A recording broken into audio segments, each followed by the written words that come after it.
విధానాన్ని అడ్డుకుని ఈ దేశం సమగ్రంగా ఉండాలని పోరాటంలో టెర్రరిస్టులకు వ్యతిరేకంగా చేసినటువంటి పోరాటంలో పదుల సంఖ్యలో కమ్యూనిస్ట్ పార్టీ నాయకులు హత్యలకు గురైన గానీ ఎమిక్కి జరగకుండా దేశ సమైక్యతకు సమగ్రత కోసానికి పోరాటం చేసిన పార్టీ కమ్యూనిస్ట్ పార్టీ. మరి ఇది దేశభక్త ఏ పోరాటంలో పాల్గొనకుండా ప్రజలను మద్దతు మేము దేశభక్తి గలమని చెప్పేటటువంటి వాళ్ళు దేశభక్తులని ఈ సందర్భంగా మేము చెప్పదలుచుకున్నాం. మేము ఎవరికైనా ఒకటే చెప్పదలుచుకున్నాం. ఈ 100 సంవత్సరాల పార్టీ ఉత్సవాల సందర్భంగా కమ్యూనిస్ట్ పార్టీ లక్షల మంది దేశం కోసానికి, స్వతంత్రం కోసానికి, ప్రజల కోసానికి ప్రాణాలు వదిలిండ్రు. లెక్కలేనన్న మంది జైళ్లను, నాటి చార్జీలను, పోలీస్ దెబ్బలను, అక్రమ కేసులను ఎదుర్కొని ప్రజాపక్షాన నిలబడ్డారు. మరి మీ పార్టీలు ఎవరైనా కానీ న్యాయంగా ప్రజల సమస్యల కోసానికి ఎక్కడైనా కానీ ఒక ఉద్యమం చేసి నిలబడ్డారు అనేది ఈ సందర్భంగా చెప్తూ ఈ 100 సంవత్సరాల సందర్భంగా ఖమ్మంలో జరిగినటువంటి భారీ బహిరంగ సభను విజయవంతం చేయాలని బాధ్యత మన పైన ఉంది.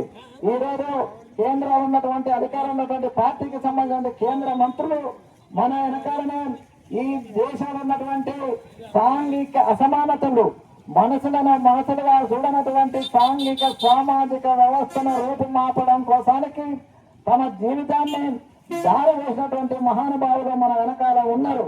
ఒకరు పూలే గారు, రెండవ వారు అంబేద్కర్ గారు, మూడవ వారు బాబా జగజీవన్ రావు గారు.